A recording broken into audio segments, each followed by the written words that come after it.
14 years బేబీకి long frock design చేయమని customer అయితే ఇచ్చారు. నా సైజే కానీ షోల్డర్స్ మాత్రం కొంచెం వాళ్ళకి తక్కువ అనమాట. చిన్నపిల్ల కదా. చెస్ట్ సైజు, నడుము సైజు, ఆర్మ్ లూజ్ అంతా కూడా నాదే. ఫుల్ సర్కిల్ అండి. చూసారు కదా ఎంత బాగా వచ్చేసిందో. ఇది వచ్చేసి ఆన్లైన్లో తీసుకున్నది. నేను ట్యాగ్ చేస్తాను, ఎవరికైనా కావాలంటే తీసుకోండి. మీరు ఇలాంటి వెనకాల చూడండి, నేను థ్రెడ్ పెట్టాను కదా, అది క్లోజ్ అయిపోతుంది అనమాట తనకైతేని. హ్యాండ్స్ కూడా మోడల్ హ్యాండ్స్ అయితే పెట్టాను. ప్రస్తుతం కటింగ్ చూపిస్తాను, నెక్స్ట్ వీడియో స్టిచ్చింగ్ అయితే చూపిస్తాను.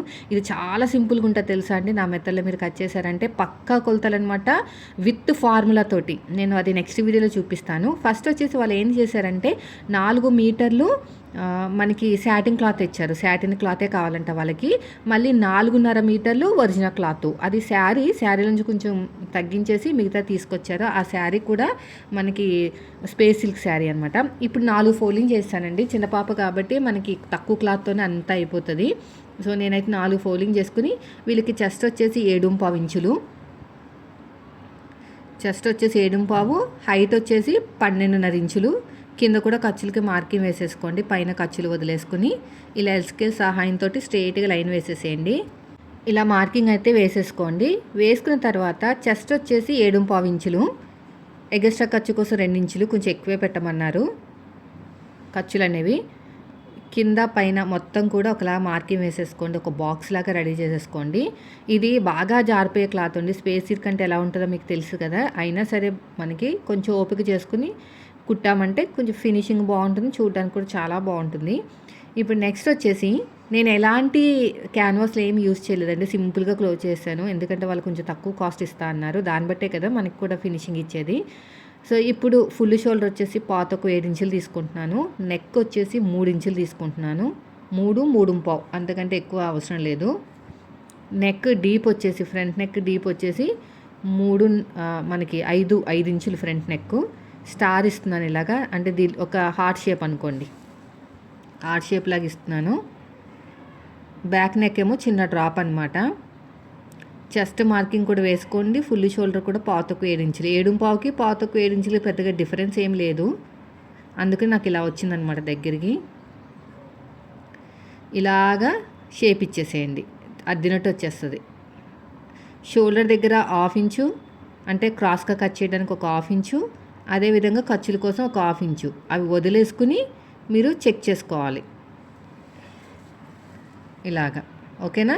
అంటే టోటల్గా 1 ఇంచ్ వదిలేయాలండి షోల్డర్ దగ్గర, ఎందుకంటే మనం బోట్ నెక్ బ్లౌజ్ కాబట్టి షోల్డర్ వైపుకి క్రాస్గా కట్ చేస్తాము. ఇలాగ చెక్ చేసుకోండి. చెక్ చేసుకున్న తర్వాత కొంచెం ఆర్మ్ లూజ్ అనేది తక్కువ అనిపిస్తే మళ్ళీ డౌన్ చేశాను. చెస్ట్ లూజ్కి ఆర్మ్ లూజ్ మ్యాచ్ అవ్వాలన్నమాట, అది మెయిన్. అర్థమైందా? చూడండి, నడుము లూజ్ కన్నా మనకి సగానికి ఫోల్డ్ చేసుకుని అటు ఒక 1/2 ఇంచు, ఇటు ఒక 1/2 ఇంచు ఇలాగా. బ్యాక్ నెక్ వచ్చేసి boat neck with small drop అనమాట. ఇప్పుడు ఎలాగైతే మార్కింగ్ వేసామో సేమ్ అదే విధంగా కటింగ్ చేసేసుకోండి ఇలా నీట్గా. ఇటు సైడ్ కూడా అంతే, ఇటు కూడా ఇలాగ నీట్గా కట్ చేసేయండి, సరిపోతుంది. ఇలా మొత్తం కూడా ఈ సైడ్ కూడా అంతే. వీడియో నచ్చితే మాత్రం లైక్ చేయండి. ఇలా నీట్గా కట్ చేసుకుంటూ వెళ్ళిపోవాలి. ఈ సైడ్ కూడా అలాగే అయిపోయిందండి. తర్వాత వచ్చేసి డ్రాప్ అనేది తర్వాతనే కట్ చేసుకోవచ్చు మనం, ప్రాబ్లం ఏం లేదు. నేనైతే బ్యాక్ నెక్ కట్ చేస్తున్నాను, కుట్టేటప్పుడు నేను కట్ చేస్తాను డ్రాప్ అనేది. నెక్స్ట్ హ్యాండ్స్ 5.5, అంటే లోపల ఉండే హ్యాండ్స్ అనమాట, 5.5 ఇంచులు.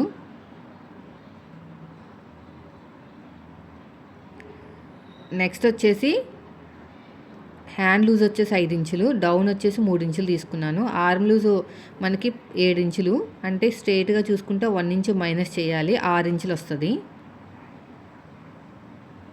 ఇక్కడ 6 ఇంచులకైతే మార్కింగ్ వేసేసేయండి.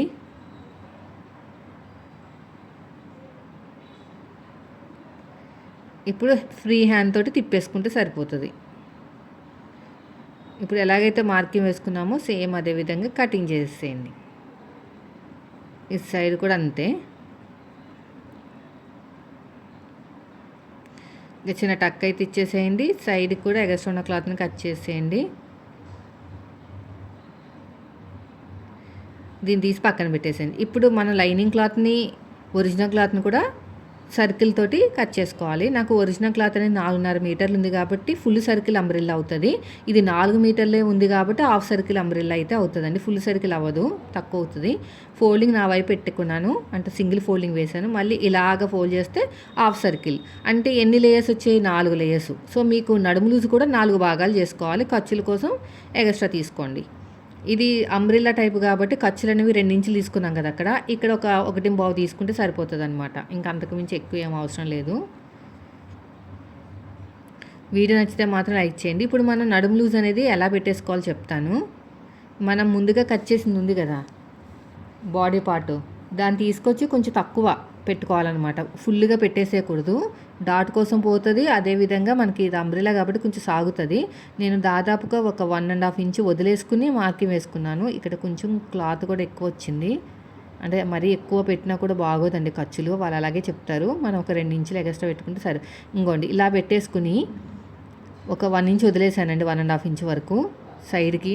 అంటే ఎంత ఉందో అంత పెట్టేయకూడదు, మళ్ళీ ఎక్కువైపోతుంది నడుము. ఇప్పుడు ఎంత వచ్చిందో చెక్ చేసుకుని ఇలా జరుపుకుంటూ సర్కిల్ లాగా చేసుకోవాలన్నమాట. మిడిల్ పాయింట్ నుంచి పెద్దగా ఎక్కువ ఆలోచించాల్సిన అవసరమే లేదు. ఇలాగా అంతే, అయిపోయింది. నెక్స్ట్ వచ్చేసి హైట్ 30 ఇంచులు, కానీ మనం లైనింగ్ 30 ఇంచులు తీసుకోవాల్సిన అవసరం లేదండి, కొంచెం తక్కువ తీసుకోవచ్చు. ఒరిజినల్ క్లాత్ 30, అంటే కింద 30 పైన 12.5, మొత్తానికి మనకి 42.5 రావాలన్నమాట. ఇక్కడ ఇలా మార్కింగ్ వేసేసేయండి, ఇక్కడ వేసేసి అలా పట్టుకుని కట్ చేసేయండి. ఇప్పుడు సరిపోతుంది. మిగతా క్లాత్ ఇంకా మనకు అవసరం లేదు, ఆల్రెడీ మనం బాడీ పార్ట్ కట్ చేసాం కాబట్టి దీన్ని తీసి పక్కన పెట్టేద్దాం. నడుము దగ్గర కూడా కట్ చేసేయాలి కదా, అది కూడా కట్ చేసేయండి. ఇలాగా కట్ చేస్తే సరిపోతుంది. ఒకసారి క్రాస్ చెక్ చేసుకుందాం. ఇలాగా క్రాస్ చెక్ చేసుకుని సపరేట్గా లేయర్ తీసుకొని అన్నీ కలిపేసి తీసేసుకోకండి, పాడైపోతాయి, అంటే కట్ అయిపోయే ఛాన్స్ ఎక్కువ ఉంటుంది అన్నమాట. ఇలా నీట్గా ఒక ఫోల్డింగ్ చేసేసుకుంటే సరిపోతుంది. వీడియో నచ్చితే మాత్రం లైక్ చేయండి ఫ్రెండ్స్. మీరు మన ఛానల్ ఫస్ట్ టైం చూస్తే సబ్స్క్రైబ్ చేయండి.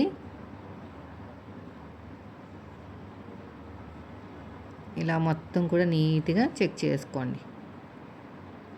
ఇటు సైడ్ కూడా అంతే, ఇలాగా చూసుకోవాలన్నమాట కరెక్ట్గా వచ్చిందో లేదో. మనం హైట్ మరి ఇంత పెట్టాల్సిన అవసరం లేదని చెప్పాను కదా, సో నేను ఒక 1/2 ఇంచ్ అయితే తగ్గించేస్తాను, మళ్ళీ ఎక్కువైపోతుంది. ఒరిజినల్ క్లాత్ మళ్ళీ ఎక్కువ పెట్టాల్సి వస్తుంది. ఇలాగా ఇప్పుడు నెక్స్ట్ వచ్చేసి ఒరిజినల్ క్లాత్ కట్ చేద్దాము. అసలు బాడీ పార్ట్ సరిపోతుందో లేదో ఒకసారి క్రాస్ చెక్ చేసుకుందాం మనం. ఫుల్ సర్కిల్ అంబ్రెల్లా అవుతుందా లేదా అని డౌట్ వచ్చింది, కానీ అయ్యింది. ఎందుకంటే హైట్ తక్కువ కదా, పైగా బాడీ కూడా తక్కువ ఉంది కాబట్టి. ఇది శారీ అనమాట. 4 ఫోల్డింగ్ చేశాను, క్రాస్ చెక్ చేస్తున్నాను. ఇలాగ సింగిల్ ఫోల్డింగ్ చేశానండి. ఫస్ట్ సింగిల్ ఫోల్డింగ్ చేసేసి ఇలాగ చేశానమాట. ఇంకా క్లాత్ వేస్ట్ అయిపోతుంది చాలా, ఇంత ఎందుకు వేస్ట్ చేయడం, ఫుల్ సర్కిల్ ట్రై చేద్దామని చెప్పేసి తర్వాత ఫుల్ సర్కిల్ అయితే ట్రై చేశాను. సగం కింద ఫోల్డ్ చేశాను కదా, మళ్ళీ ఇంకొక ఫోల్డింగ్ చేశాను. ఇలాగా ఫోల్డింగ్ మొత్తం మన వైపుకు ఉండాలండి. ఇలా ఫోల్డింగ్ అంతా కూడా మన వైపుకు ఉంది.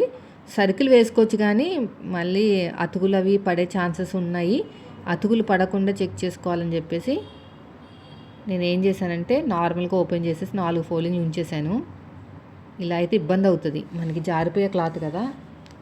అసలు కటింగ్ చేసేటప్పుడు అయితే ఎంత చిరాకు వచ్చేస్తుందో, కుట్టేటప్పుడు కూడా అంతే చిరాకు వస్తుందండి. కానీ కొంచెం ఇలా 4 ఫోల్డింగ్ చేశానండి, అయితే ఇబ్బంది అవుతుంది అనమాట. అసలు ఇది మనకి జారిపోయే క్లాత్ కదా, ఇన్ని ఫోల్డింగ్ చేయడం అవసరమా అనిపించింది. మళ్ళీ ఓపెన్ చేసేసి జస్ట్ 4 ఫోల్డింగ్ వచ్చేటట్టు, అంటే ఫుల్ సర్కిల్ అనే దీన్ని ఫుల్ సర్కిల్ అంటారు. ఇప్పుడు కార్నర్ దగ్గర నుంచి మనం తీసుకున్న లైనింగ్ కట్ చేసాం కదా బాడీ పార్ట్, దాన్ని పెట్టేసుకోవాలన్నమాట. సింగిల్ ఫోల్డింగ్ కాకుండా డబుల్ ఫోల్డింగ్ వేసుకుని పెట్టేసుకుంటే మనకి కరెక్ట్గా వచ్చేస్తుంది. అంటే మొత్తానికి మన నడుము లూజ్ 4 భాగాలు చేసుకోవాలండి. ఇక్కడ 4 ఫోల్డింగ్స్ ఉన్నాయి కదా, 4 భాగాలు చేసుకోవాలి. ఎన్ని ఫోల్డింగ్స్ ఉంటే అన్ని భాగాలు, అది బాగా గుర్తుపెట్టుకోండి. మన నడుము లూజ్ని 4 భాగాలు చేసుకోవాలి. మొత్తం ఫుల్ నడుము 4 భాగాలు చేసుకుని కొంచెం ఖర్చు అనేది ఎక్కువ పెట్టుకుంటే, అంటే మరీ 2 ఇంచులు అలా కాకుండా, ఇది సర్కిల్లో ఉంది కాబట్టి సాగుతుంది. జస్ట్ నేను ఎంత తీసుకున్నా అంటే ఒక 1 ఇంచు అంత తీసుకున్నాను అంతే. ఎందుకంటే 4 ఫోల్డింగ్లో ఉంది కదా అందుకుని. సో ఇప్పుడు ఎలాగైతే నేను లైనింగ్ క్లాత్ని మార్కింగ్ వేసానో అలాగైతే చేస్తున్నాను పైన. దీనికోసం మీకు ఒక చిన్న పేపర్ మీద నెక్స్ట్ వీడియోలో చెప్తాను.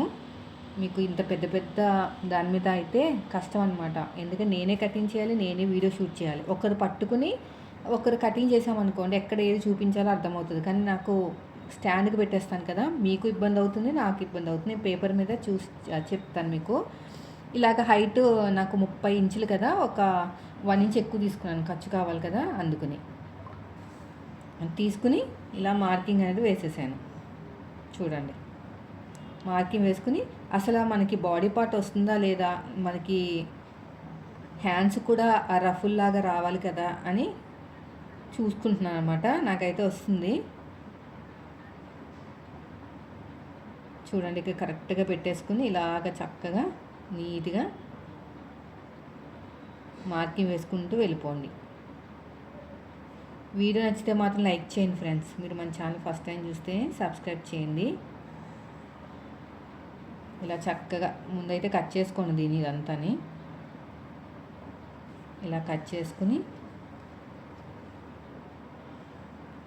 ఇలా నీట్గా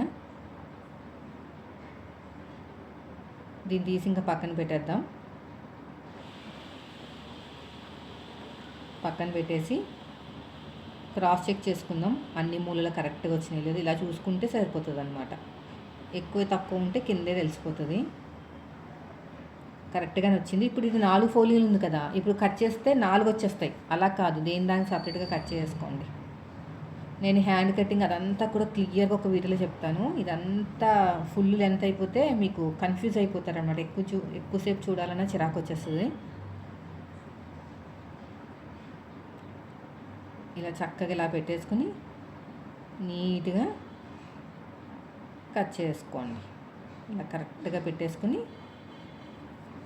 కట్ చేసుకోవాలి. ఇలాగా ఇటు సైడ్ కూడా అంతే. వీడియో నచ్చితే మాత్రం లైక్ చేయండి. మీరు మన ఛానల్ ఫస్ట్ టైం చూస్తే మాత్రం సబ్స్క్రైబ్ చేయడం మర్చిపోకండి. ఇలా నీట్గా కట్ చేసుకోండి. అయిపోయిందండి. స్టిచ్చింగ్ వీడియో నెక్స్ట్ వీడియోలో పెడతాను.